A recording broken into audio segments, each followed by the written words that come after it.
Greetings, my brother knights. I hope this message finds you well. In the Gospel of Matthew last Sunday, we heard from the last chapter 28, when Jesus told his disciples before he ascended into heaven, "Go and make disciples of all nations, baptizing them in the name of the Father, and of the Son, and of the Holy Spirit, teaching them all I have commanded you.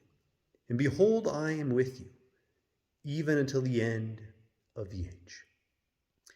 In our own day and age, that's our mission as well, to make disciples, intentional disciples of Jesus. I say intentional disciples because, as G.K. Chesterton once said, "Dead things float downstream, live things swim upstream." If we just go with the flow of society, of the world, and we're not intentional about living our faith, we're going to fall away from our faith. We're going to die, if you will. We're just going to float downstream. But if we're intentional about fighting against the current, swimming upstream, against different ideologies, what have you, that's what it's going to take. We don't do it alone. We do it with our fellow brothers, sisters in the Lord. And Jesus really is with us. We're not in this alone. It's not just human endeavors that we got to think up this program or that. No, Jesus is really with us, but he needs us to be intentional about living our faith.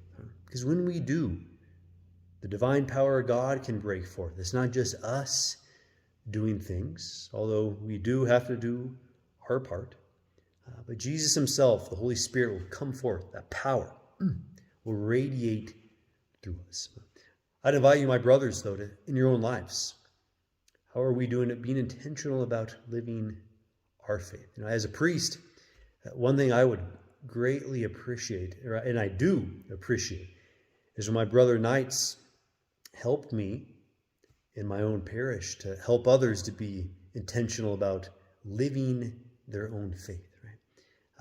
In the days ahead, if you hear your priest asking for help to do some kind of prayer group, or with confirmation or RCIA, what have you, maybe you can step in to fill some of those voids. We need faithful people to fill some of these spots, to spread the faith. One way we receive faith is hearing it from someone who has it, right? The Holy Spirit being alive in someone else, that fire is spread to another.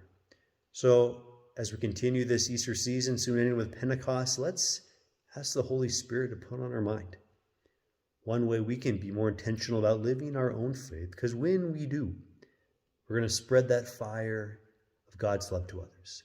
God bless and vivat Jesus.